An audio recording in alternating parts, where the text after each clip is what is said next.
პოლიტიკა, შესაძლებლობები და გამოწვევები, მნიშვნელოვანი ეკონომიკური მოვლენების კომპეტენტური ანალიზი და განსხვავებული მოსაზრებები. ყველაფერი, რაც ეკონომიკას, ბიზნესს, ფინანსებს და ჩვენ გვეხება. რა, როგორ და ვისთვის? ეკონომიკის მთავარ კითხვებზე პასუხი გადაცემაში ეკონომიქსი ირმა ებრალიძესთან ერთად. ერთწლოვანი კულტურების დაფინანსების სახელმწიფო პროგრამა გრძელდება. ვინ და რა პირობებით ისარგებლებს შეღავათიანი აგროკრედიტით? რა არის პროგრამის მთავარი მიზანი და რამდენად მოთხოვნადია აგროსესხები? პირდაპირ ეთერშია გადაცემა ეკონომიქსის სტუდიაში ჟურნალისტი ირმა ებრალიძე მუშაობს. გამარჯობა. დღეს ამ თემაზე ჩვენი გადაცემის სტუმარია სოფლის განვითარების სააგენტოს პროექტის შეღავათიანი აგროკრედიტის კოორდინატორი ვალერი ქვაჭრელიშვილი. ერთად შევაფასოთ ეკონომიკური მოვლენები. სტუმარი ეკონომიქსში. გამარჯობათ. გამარჯობა. დიდი მადლობა გადაცემაში მონაწილეობისთვის. დავიწყოთ რომ მე შესავალში ვთქვი რომ კვლავ გრძელდება. ანუ ეს არ არის ახალი პროგრამა და წელსაც მიიღო სახელმწიფომ გადაწყვეტილება რომ გაგრძელდეს შეღავათიანი აგროკრედიტის პროგრამა. რატომ? გამარჯობათ, მოგესალმებით კიდევ ერთხელ. მოკლედ დავიწყოთ იქიდან რომ შეღავათიანი აგროკრედიტის პროექტი ხორციელდება უკვე მე-12 წელიწადია და ყოველწლიურად ახალი კომპონენტები, ახალი მიზნობრიობები გვემატება და მათ შორის ერთ-ერთი არის ერთწლოვანი კულტურები, რომელიც რამოდენიმე წელია უკვე მოქმედებს და მთავრობის განკარგულებით ყოველ წელიწადს ჩაირთვება და ვიწყებთ ამ მიმართულებით სესხების გაცემას. ეს კომპონენტი ეხება ერთწლოვანი კულტურების დაფინანსებას. ჩამოთვალოთ შეიძლება რა ერთწლოვანი კულტურები ესენი არის ბაღჩეული, ბოსტნეული, მარცვლეული კულტურები და მასში კიდე ჩაშლილია სხვადასხვა ერთწლოვანი კულტურები.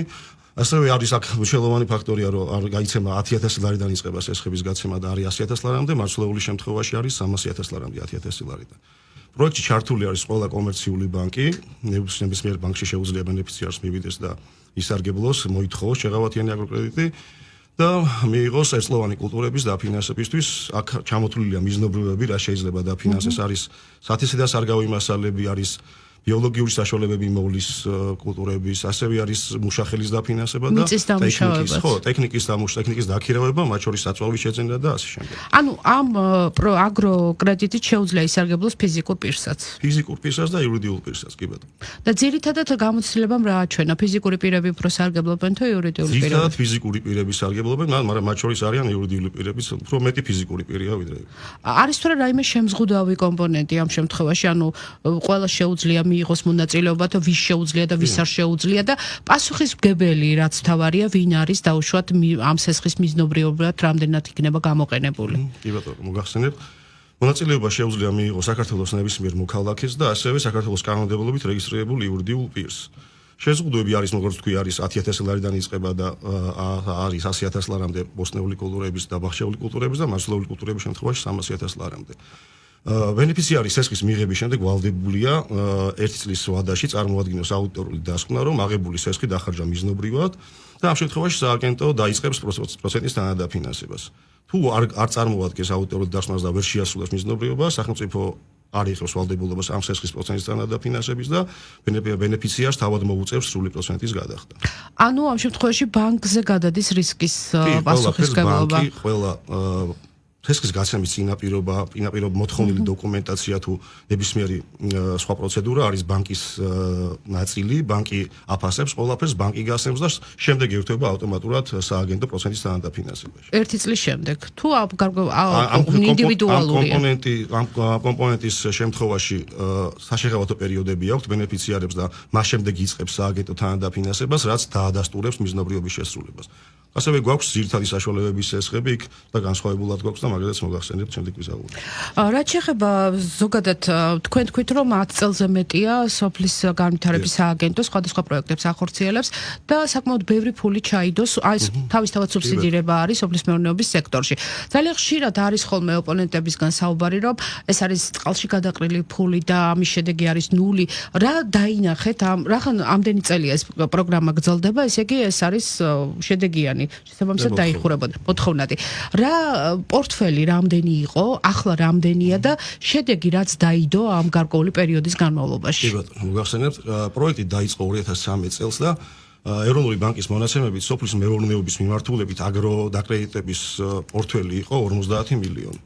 აი 12 წელია უკვე და გვაქვს 7 მილიარდს ავწდით უკვე 7 მილიარდზე მეტი ოდენობის ესხი გაიცა და ეხლა მიმდინარე პორტფელი გვაქვს 2 მილიარდ 300 მილიონამდე. ანუ დაახლოებით 50 ჯერ არის აგრობიზნესში დაკრედიტება გაზრდილი. ანუ ინვესტიციის მოზიდვა გაცილებით იოლი გახდა აგრობიზნესში, ვიდრე რა თქმა უნდა 10-12 წლის წინ იყოს.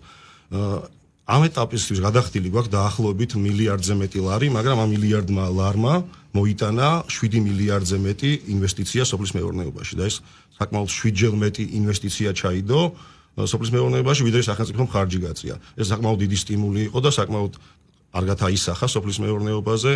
საკმაოდ ბევრი საწარმოები გაიხსნა, წყვილფერმელებს მიეცათ საშუალება, რომ ეწარმოებინათ თუნდაც ეს ერთწლიანი კულტურები იაფი ფულით, რაც აქ მანამდე არ იყო შესაძლებელი და საკმაოდ ძვირი უჯდებოდათ და ასე შემდეგ. ძალიან საკმაოდ დიდი ანუ საქართველოს ეკონომიკაში შეიძლება ითქვას, რომ 7 მილიარდი ჩაიდო სოფლის მეურნეობის კუთხით. 7 მილიარდი მოიზიდა 1 მილიარდმა ლარმა. სახელმწიფო დაფინანსება. სახელმწიფო დაფინანსება 1 მილიარდია ამ პერიოდში დახარჯული? 1 მილიარდზე ცოტა მეტი კიდე.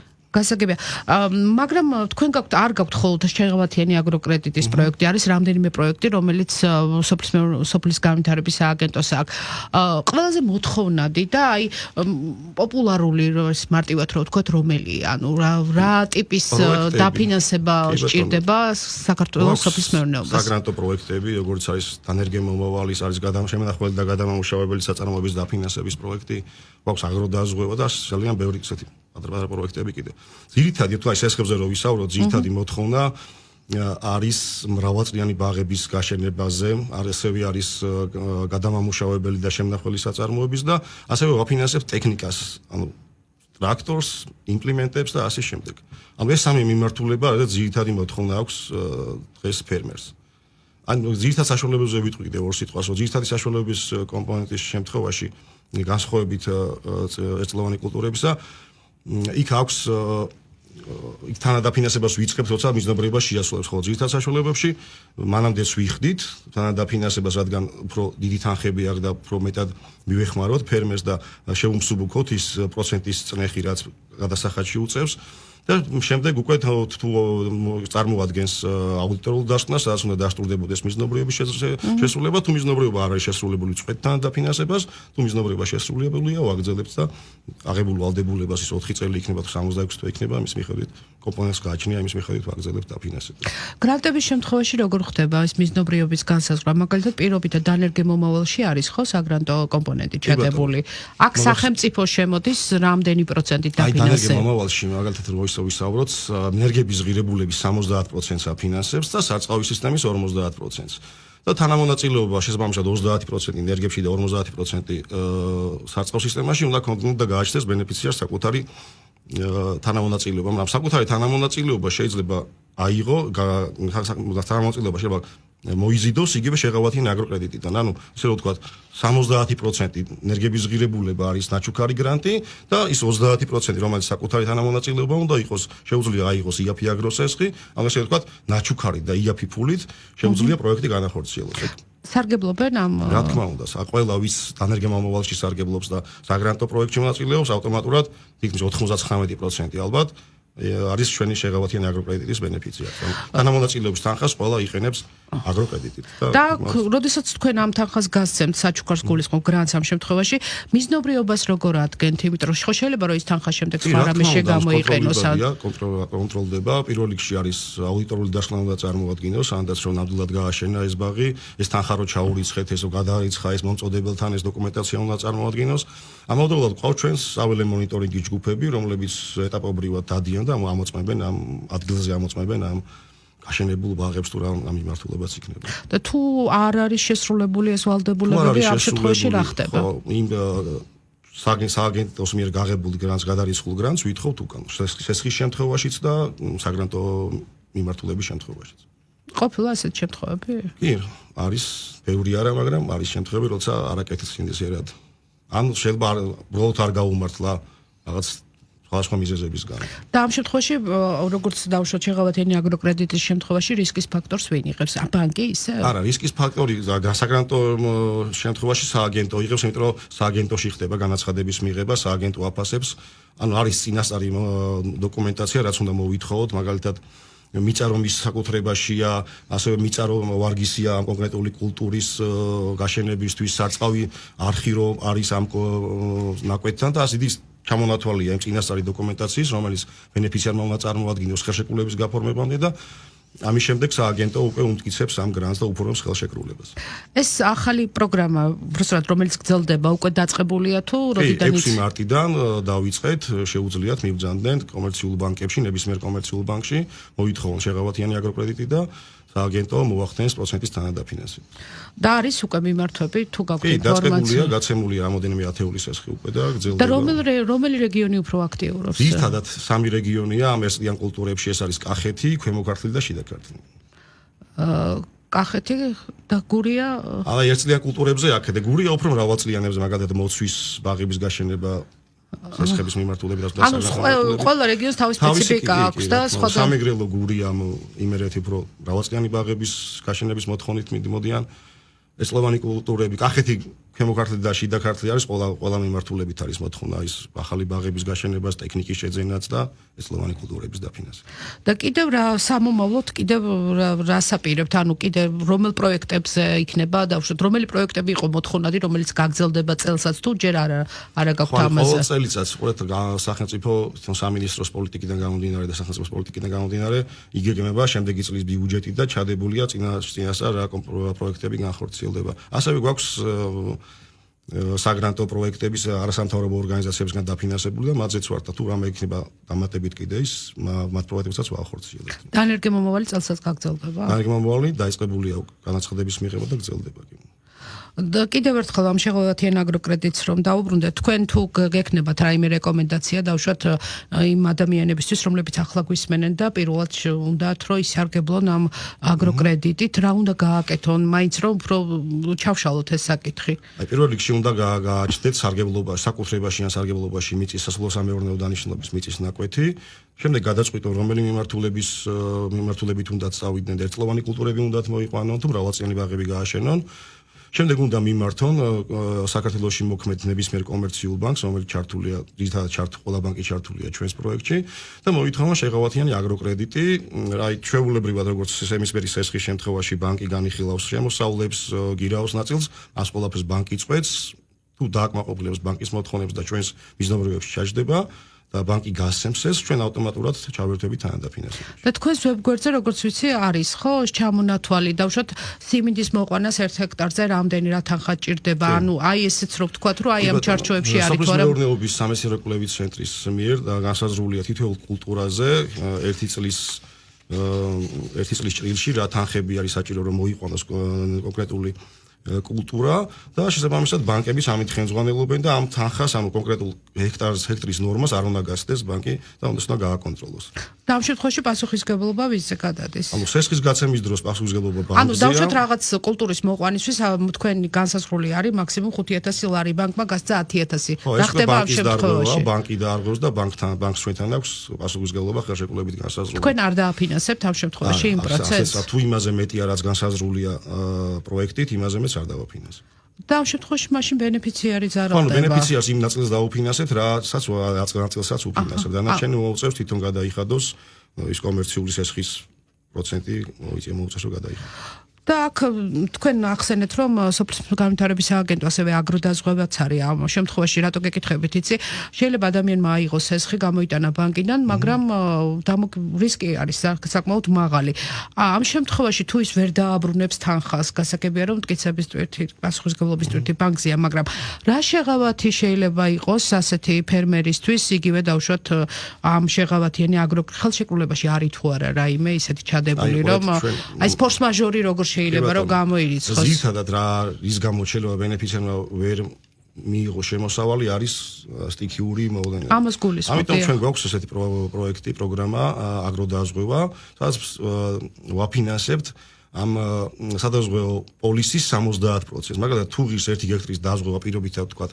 1000 ლარი, 700 ლარს სააგენტო უფინანსებს ბენეფიციარს. ანუ საკმაოდ კარგი შეთავაზება გვაქვს ჩვენ და ანუ თუ ბენეფიციარს მოვიდა მაგალითად სეტყვა, იყო ქარიშხალი, აზერბაიჯანი ნალექი იყო, ვერ მოიყვანა მოსავალი, ამ დროს ჩაერთვება აგროდაზღვევა და მიიღებს იქიდან აგროდაზღვევიდან შემოსავალს. და ამით შეუძლია დაფარო შემდეგ ეს ანუ ბევრი ფაქტორი გვაქვს, ბევრი გვაქვს გათვლილი, მათ შორის თანადაფინანსება პროცენტში, საგრატო ნაწილი და ასევე აგროდაზღვევა შეგვიძლია დავაზღვიოთ და ის მოსავალი დაისვას და აქედან მიიღოს შემოსავალი სადაზღვევო კომპანიისგან.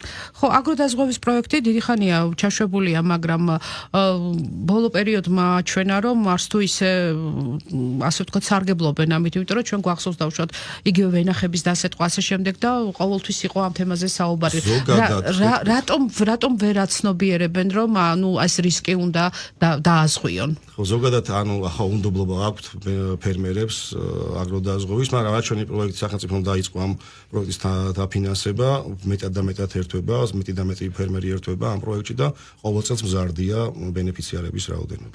და თვითონ სადაზღვევო კომპანიები, ყველა სადაზღვევო კომპანია თანამშრომლობს ამ შემთხვევაში, იმიტომ რომ რისკი საკმაოდ მაღალია. არ აწყობს, არ უნდა მაშინ რისკების აღება, მაგრამ უმრავლესობა ესეთი სადაზღვევო კომპანიები მონაწილეობს. ანუ სტატისტიკურად რო ავიღოთ, ყოველწლიურად ეს გაზრდილია? კი, ნდობა გაზრდილია და ბენეფიციარების რაოდენობაც იზრდება.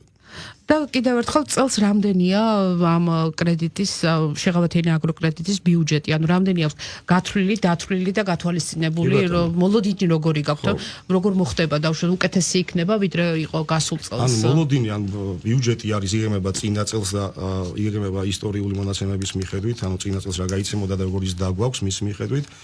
ამ წელს გვაქვს 200 მილიონი და ეს არა მხოლოდ წელს გაცემულ სესხებს, არამედ წინა წლებში გაცემულ სესხებსაც ემსახურება, ვინაიდან არის სესხების 48 თვიანი და 66 თვიანი, ეხლა დავამატეთ კიდე 84 თვემდე ავიდა. ამიტომ ეს წლევანდელი ბიუჯეტი გათვლილია წინა წლებში გაცემულ სესხებზე და რა თქმა უნდა წელსაც რო გაიცემა. და ყოველწლიურად, რა თქმა უნდა, შემდეგ წლებშიც იგივენაირად მოგვიწევს ბიუჯეტის განსაზღვრება. ან მაქსიმუმი 4 წელია? 4 წელი არის ძირითად საშუალებებში 4 წელი, 66 თვე გვაქვს მრავალწლიანი ბაღების კულტურებისთვის და მესაქონლეობის დაფინანსებისთვის გვაქვს 84 თვე. ანუ 5 წელიწად ნახევარი და 7 წელი. 4 წელი, 5 წელიწად ნახევარი და 7 წელი. და ამ პერიოდის განმავლობაში 9% იფარვება? არა, ძირითადი საშუალების შემთხვევაში 11%-ია, ხოლო ერთწლიანი კულტურების შემთხვევაში 9%. 9%, ანუ მაქსიმუმ 15%-დან 9%. აი საშუალოდ ეხლა საბაზრო პროცენტი ბანკებში. თუმცა ბიზნეს სესხი დაბალი უნდა იყოს. ანუ ერთ ზოგადად სოფლის მეურნეობის პროდუქტები არის რისკიანი პორტფელად ითვლება ბანკებისთვის და შესაბამისად პროცენტი ცოტა შედარებით მაღალი აქვს ვიდრე ჩვეულებრივი ბიზნესი, მაგრამ ამ ეტაპზე ეხლა დაახლოებით 14-15%-ია საბაზრო ფასი აგროსესხების ერთწლოვან კულტურებში საბრუნავ საშუალებებზე და აქედან სააგენტო იხდის 9%, მაგრამ ძირითად საშუალებებში უფრო ნაკლებად რისკიანი პროდუქტია, ძირითადი საშუალებები და გაიცემა სადღაც 13-14%-ში, თან 12%-ში არის შემთხვევები, რომ 11%-ში კი გაიცემა, ანუ გააჩნია და მხოლოდ 2%-ის დაბარვა წელს. აქედან 11-ს იხდის სააგენტო და შეიძლება ისე აღმოჩნდეს, რომ სულ პროცენტოს ესხი გამოუვიდეს ბენეფიციარს. აი, გააჩნია მის საკრედიტო ისტორიას, ბანკთან დამოკიდებულობაში, თუ ბანკი როგორი განწყობილი მის მიმართ და ასე შემდეგ, ბევრ ფაქტორზეა დამოკიდებული. ძირითად საშუალებებში რა იგულისხმება? ძირითად საშუალებებში ვაფინანსებთ, როგორც პირველად წარმოებას, ეს არის ფერმები, არის სათბურები, არის გადამამუშავებელი და შემნახველი საწარმოები და მათი დანადგარები და მშენებლობა და ყველა ძირითადი საშუალება, რასაც კი წარმოება მოიცავს, ყველაფერს ვაფინანსებთ. და ასევე გვაქვს მექანიზაციის კომპონენტი, სადაც ვაფინანსებთ 8%-ს, ეს გულისხმობს ტრაქტორის, ანუ ამწევი ტრაქტორის დაფინანსებას და მისი მიმსამელი იმპლემენტების დაფინანსება. ანუ ფერმერებს შეუძლიათ ამ მიმართულებითაც ისარგებლონ სესხები. და ძირითად საშუალებების დაფინანსება რამდენად მოთხოვნადია და თუ შეგიძლიათ რომელიმე მათგანი დაასახელოთ, რომ აი სახელმწიფოს ხელშეწყობით მაგალითად დაფინანსდა და აშენდა და ახლა ფუნქციონირებს. აუ, საკმაოდ ბევრი, აი საწარმოები გვაქვს ძალიან ბევრი დაფინანსებული გადამამუშავებელი მიმართულებით, როგორც თქვი, სასოფლო მეურნეობები, ფერმები, როგორც ფრინველის ფერმები, ასევე მეცხოველეობის ფერმები, ტექნიკა, აი ძალიან ყველა მიმართულება ესე გამოყოფა არ შეიძლება ალბათ ვილაპარაკოთ. ყველა მიმართულებას ვაფინანსებთ და ყველა მიმართულებით არის მოთხოვნებით. აი ზირთად სამი მიმართულება, ახალი ბაღების გაშენების კომპონენტი, არის სასაწყობო და შემნახველი მეურნეობების დაფინანსება და არის მექანიზაცია, ტრაქტორის და მისამელების და ეს ძირითადი მოთხოვნა. და ახალი ბაღები, აი კაკლოვანი ახსენეთ ჩვენ როცა ვსაუბრობდით, სანამ სტუდიაში შემოვიდოდით, ანუ თქვით რომ ამ კუთხით არის თითქმის ჩაანაცვლა. აი ერთ-ერთი ისეთი მიმართულებაა კაკლოვანის უფრო აი კაკლოვანში შავშალოთ კიდევ თხილი სადაც განვითარებული იყო ჩვენ ქვეყანაში და საკმაოდ კაი შედეგები ჰქონდა და ამ ბოლო წლებში რაც ეს ჩვენი პროექტები დაიწყო, საკმაოდ განვითარდა ნუშის და კაკლის ბაღების გაშენება და ბევრი ადამიანი აშენებს ბაღებს და უკვე იმ პერიოდში ვართ რომ მოსავლის კომერციულ მოსავალზე მივედით უკვე და კომერციულ ცხოვრებაშია შესული ბაღები და უკვე თითქმის იქამდე მივედით რომ ჩვენი სამყოფი ნუში და კაკალი გვაქვს და უკვე რაც წლები გავადრას მოიმატებს უკვე ეს ცხოვრება საექსპორტო საკმაოდ დიდი პოტენციალი აქვს ამ მიმართულებით. რა პერიოდი ჭირდება ამ ბაღებს რომ უკვე სხვადასხვა კულტურა სხვადასხვა მაგალითად კენკროვანი კულტურების რო ავიღოთ ხე მოცვი მეორე მესამე წელიწადს უკვე შედის კომერციულ ცხოვრებაში. კაკალოვან კულტურებს შედარებით მე ჭირდება 5-6 წელიწადი მაინც ჭირდება რომ შევიდეს კომერციულ ცხოვრებამდე. ანუ 6 წლის წინ დაწყებული პროექტია შეიძლება ითქვას ეს და ახლა უკვე შეღავათიანი ხო 2013-ში დავიწყეთ, ანერგიამომავალი დავიწყეთ 2015-ში. უკვე ის ბაღები რომელიც გაშენდა ანერგიამომავლით და შეღავათიანი აგროკრედიტით თითქოს ის პირველი ეტაპი რაც დავიწყეთ უკვე შესულები არიან ცხოვრებაში და გვაძლევენ საკმაოდ კარგ მოსავალს. აქ მხოლოდ ბიუჯეტის დაფინანსება თუ არის დონორებით? აქ ამ შემთხვევაში ბიუჯეტის დაფინანსება. ზოგადად სხვადასხვა პროექტებში? სხვა პროექტებში კი მცირე ნაწილი ძირითადად მაინც ბიუჯეტიდან ფინანსდება. აჰა, გასაგებია. დიდი მადლობა. წარმატებებს გისურვებთ. შეგახსენებთ, რომ შეღავათიანი აგროკრედიტის კოორდინატორი ვალერი ქვაჭრელიშვილი პასუხობდა ჩვენ შეკითხვებს. გამოიყენეთ ეს შანსი და მიმართეთ კომერციულ ბანკებს, რათა მოხდეს თქვენი, ასე ვთქვათ, პროცენტის დაფინანსება. მე მომავალ ხუთშაბათამდე გემშვიდობებით, მომავალ ხუთშაბათს ამ სტუდიაში სხვა თემით და სხვა სტუმრით დაბრუნდები. მადლობა.